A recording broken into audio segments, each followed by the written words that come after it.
আল্লাহ রাব্বুল আলামিন ইব্রাহিম আলাইহিস সালামকে একাই একজন উম্মাহ বলেছেন, কিন্তু আমরা নবী মুহাম্মদ সাল্লাল্লাহু আলাইহি ওয়াসাল্লামের উম্মাহ। তো আমাদের ক্ষেত্রে উম্মার ডেফিনেশনটা কি? আসলে আমাদের ক্ষেত্রে কি উম্মাহ বলতে একজন ব্যক্তিকে বোঝায় না একটা জাতিকে বোঝায়? আল্লাহ পাক কিন্তু কোরআনে বলেছেন, ইন্না ইব্রাহিমা কানা উম্মাতান ওয়াহিদা। ইব্রাহিম আলাইহিস সালাম একাই একটা উম্মাহ ছিলেন। এটা আমরা সিরাতের আদলে দেখি যে নবী মুহাম্মদ সাল্লাল্লাহু আলাইহি ওয়াসাল্লাম, সাহাবায়ে কেরাম রাদিয়াল্লাহু আনহুম আজমাইন, তারা সকলে একসাথে মিলে একটা জাতি গঠন করেছিলেন, যে জাতিটা আস্তে আস্তে পুরো বিশ্বকে নেতৃত্ব দিয়েছে এবং সেই মক্কা থেকে শুরু করে মদিনা হয়ে পুনরায় মক্কা বিজয়ের মধ্য দিয়ে পরবর্তী প্রায় 1200 থেকে 1250 বছর এই উম্মাহ বিশ্ব শাসন করেছে। আমাদের উম্মার ডেফিনেশনটা ব্যক্তিকেন্দ্রিক নয়। আমাদের আখেরি নবী মুহাম্মদ সাল্লাল্লাহু আলাইহি ওয়াসাল্লামের উম্মার ডেফিনেশনটা অনেক ব্যাপক। উম্মাহ বলতে তো আমাদের পুরো মুসলিম উম্মাহকে বোঝানো হয়। আমরা পুনর্গঠন চাচ্ছি কোন জায়গার? পুরো মুসলিম উম্মার, নাকি শুধু বাংলাদেশের, নাকি বাংলাদেশ সহ ভারতীয় উপমহাদেশের, নাকি মধ্যপ্রাচ্যের, না পুরো বিশ্বের? এখানে উম্মাহ কনসেপ্টটা অনেক অনেক ডিপ, অনেক ব্যাপক, অনেক গভীর। আর সত্যি কথা বলতে পুরো উম্মার ইসলাহ, পুরো উম্মার সংশোধন এখন ব্যক্তির উপর এককভাবে ফলাফলযোগ্য নয়। এটা পুরো উম্মা কেন্দ্রিক যেহেতু ফিকির, অতএব উম্মার প্রত্যেকটা জায়গার মানুষদেরকেই এই ফিকিরটা করতে হবে। আমরা যে দৃষ্টিকোণ থেকে কথাটা বলছি সেটা হচ্ছে আমাদের অঞ্চলে উম্মতে মুহাম্মাদির পুনর্গঠনটা কিভাবে সম্ভব। আমরা এভাবে যদি কথা বলতে চিন্তা করি যে আমি বা আমরা দায়িত্ব নিয়েছি পুরো বিশ্বের উম্মার হালত পরিবর্তন করার, এটা আমাদের উপরে যোগ্যতার চেয়ে বেশি দাবি হয়ে যাবে। এটা আমাদের পক্ষে সম্ভব না। পুরো বিশ্বের উম্মার ইসলাহ, সংশোধন, পুনরুদ্ধার, পুনর্গঠন, এটা আমাদের পক্ষে মনে হয় না সম্ভব। আমাদের পক্ষে কতটুকু সম্ভব? আমরা উম্মার যে অংশ বিলং করি সেই অংশে উম্মার পুনর্গঠন কিভাবে সম্ভব? উম্মা অনেক ব্যাপক একটা শব্দ, অনেক গভীর একটা শব্দ। উম্মার মধ্যে দুটো ভাগ আছে। একটা হচ্ছে উম্মাহ তো দাওয়া এবং উম্মাহ ইজাবা। দাওয়া অর্থাৎ নবী সাল্লাল্লাহু আলাইহি ওয়াসাল্লাম সবাইকে দাওয়াত দিয়েছেন। এর মধ্যে কাফের, মুশরিক, মুনাফিকরাও উম্মার অন্তর্ভুক্ত।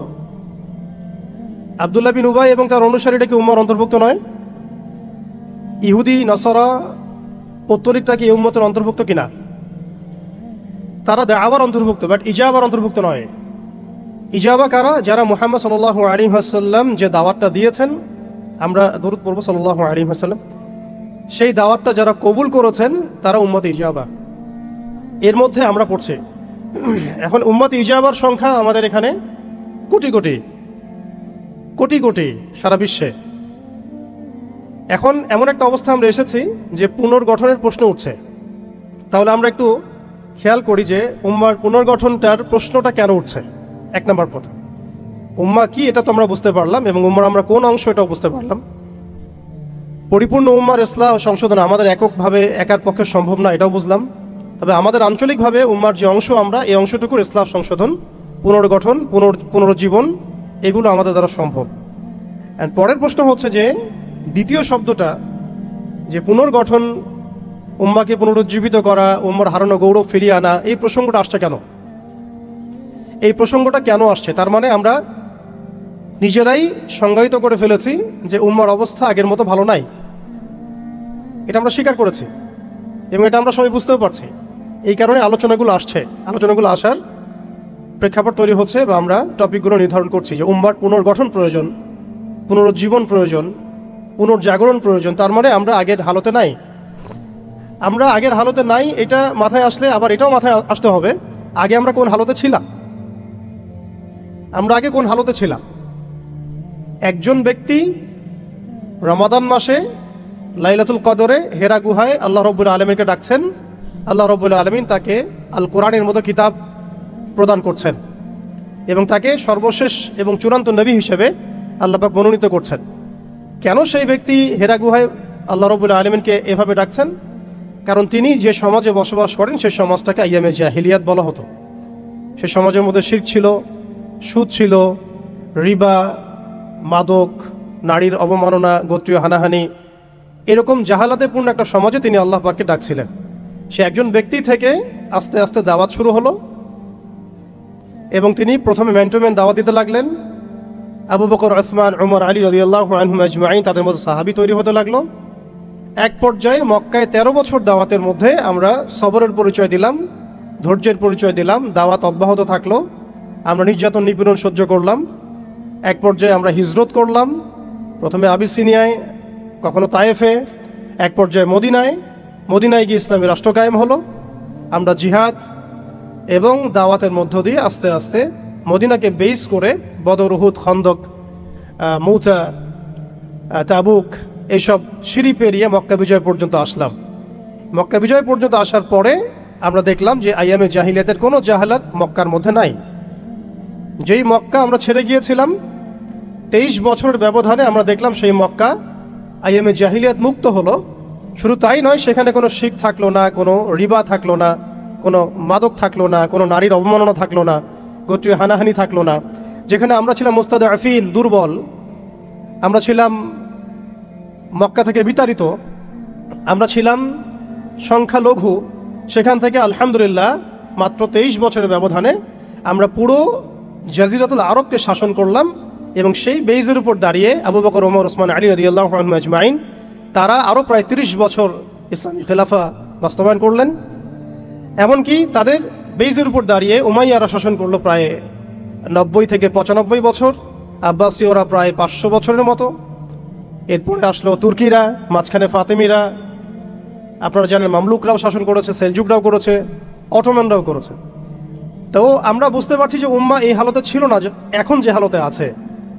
এই ছোট্ট কথা থেকে আমরা বুঝতে পারলাম যে উম্মাহ একসময় বিজয়ী ছিল সব দিক থেকে, শুধু ব্যক্তিগতভাবে নয়, আধ্যাত্মিকভাবে নয়, শুধুমাত্র তাসকিয়াগত দিক থেকে নয়, শুধুমাত্র সামাজিকভাবে নয়, বরং রাজনৈতিকভাবেও। অর্থাৎ উম্মার পুনর্গঠন, পুনর্জীবন, এই যে কথাগুলো আসে, এগুলো বেসিক্যালি আমরা রাজনৈতিক টার্মিনোলজি থেকে ডিল করছি আর কি। আমাদের উম্মার অবস্থা সবসময় এই বিশ্বকে নেতৃত্ব প্রদানকারী অবস্থায় ছিল, যেখান থেকে আমরা এখন সরে আসছি বলে আমাদেরকে এই টপিক নির্ধারণ করতে হচ্ছে যে কিভাবে আমরা এর পুনর্গঠন করব, পুনরুজ্জীবন করব। এতটুকু আমাদের কাছে ক্লিয়ার যে আমরা এক সময় বিশ্বকে শাসন করেছি, বিশ্বকে নেতৃত্ব দিয়েছি। ব্যক্তি জীবন থেকে শুরু করে রাজনৈতিক জীবন পর্যন্ত আমরা আল্লাহ রাব্বুল আলামিন এবং তার রাসূলের প্রত্যেকটা বিধান মেনে চলেছিলাম বা মানার চেষ্টা করেছিলাম। আল্লাহ পাক আমাদেরকে সম্মানিত করেছিলেন। পৃথিবীর কোনো পরাশক্তি আমাদের সামনে টিকতে পারতো না, পৃথিবীর কোনো পরাশক্তি আমাদের সামনে টিকতে পারে নাই, না রোমানরা, না পার্সিয়ানরা, না এদিকের মাজুসিরা, আর না এই সাবকন্টিনেন্টের পৌত্তলিকরা, কেউই আমাদের সামনে দাঁড়াতে পারে নাই। তার মানে আমরা কয়েকটা দিক থেকে উম্মার বিজয়ে এই সময়টা পেরিয়ে এসেছি। একটা হচ্ছে আধ্যাত্মিক দিক।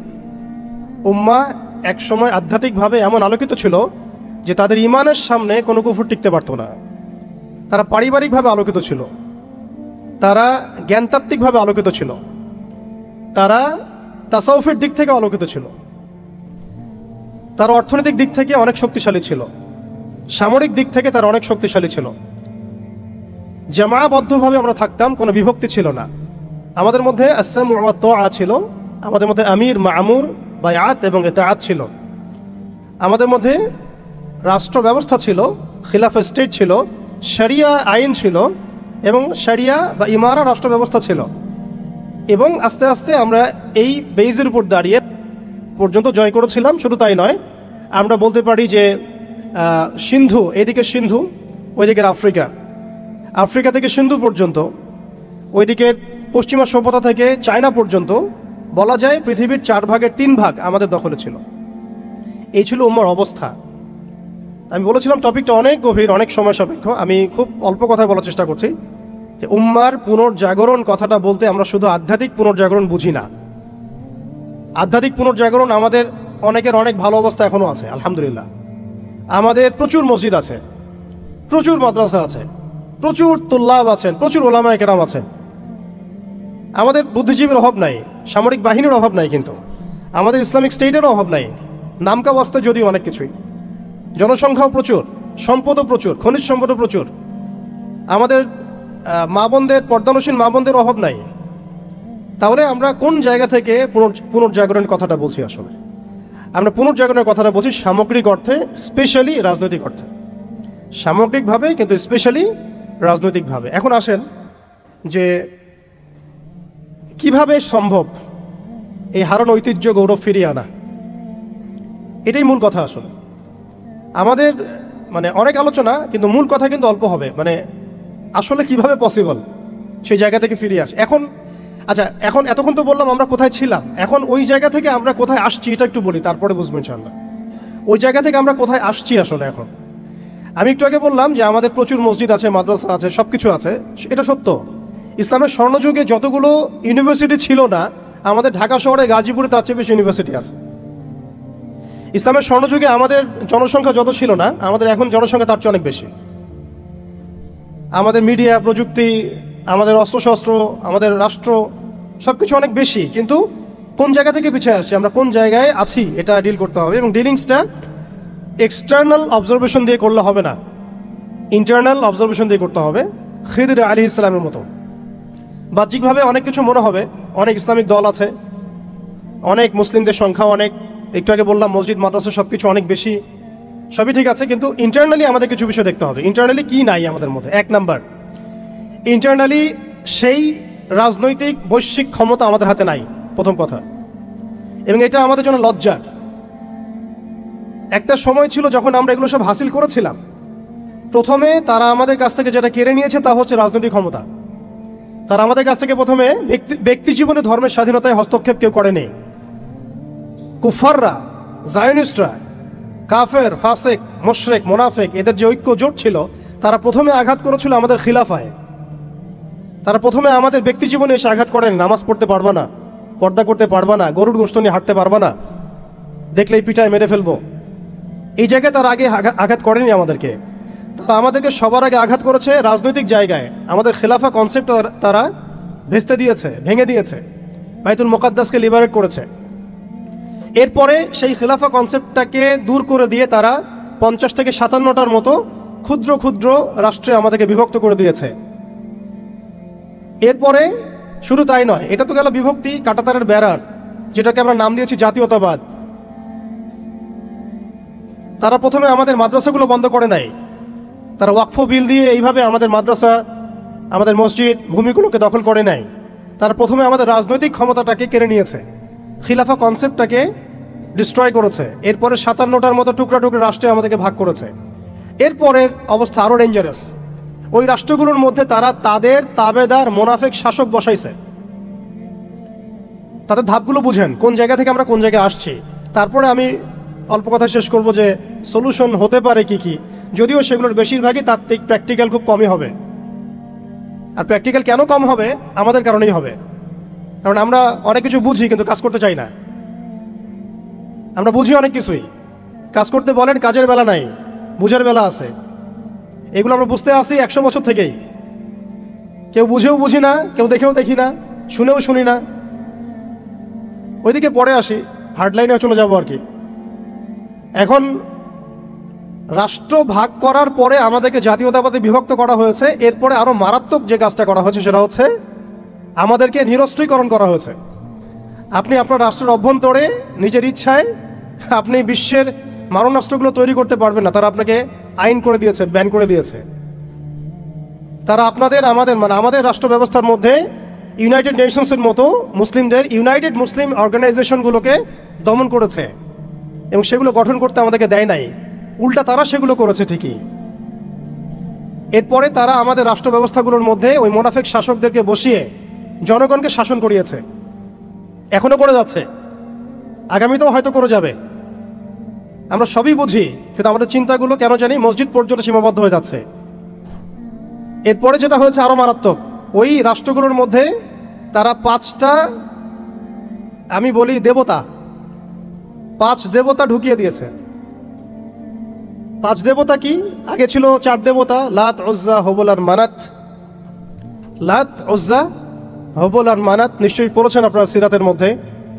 এগুলো ছিল আবু জেহেল, আবু লাহাবদের দেবতা, তারা কিন্তু এই দেবতাগুলোর পূজা করত আল্লাহকে পাওয়ার জন্যই।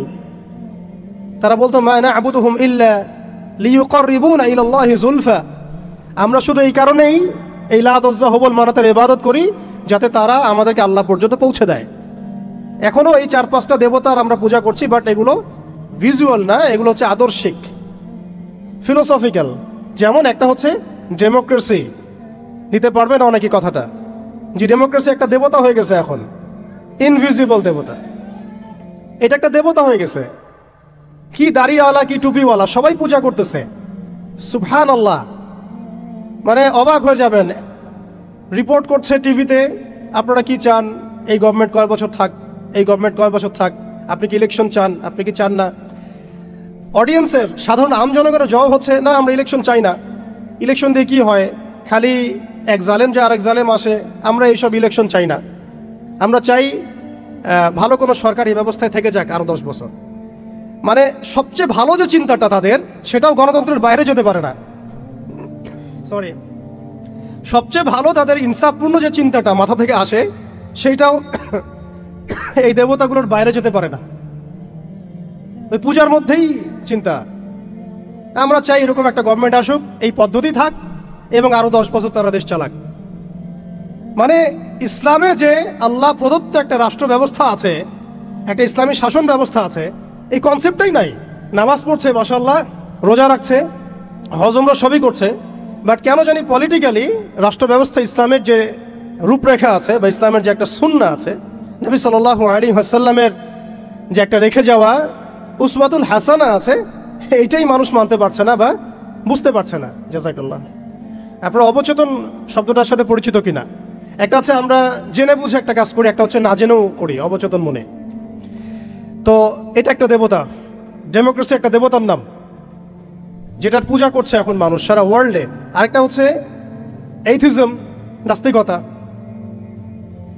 একটা হচ্ছে, আমি লিখছিলাম সকালবেলা, একটা শব্দ বের হয়েছে আর কি লিখতে লিখতে, একটা হচ্ছে ডেমোক্রেসি, একটা এইথিজম, একটা ন্যাশনালিজম, একটা কমিউনিজম, আর একটা হচ্ছে সেকুলারিজম। 5টা শব্দ বললাম আর কি।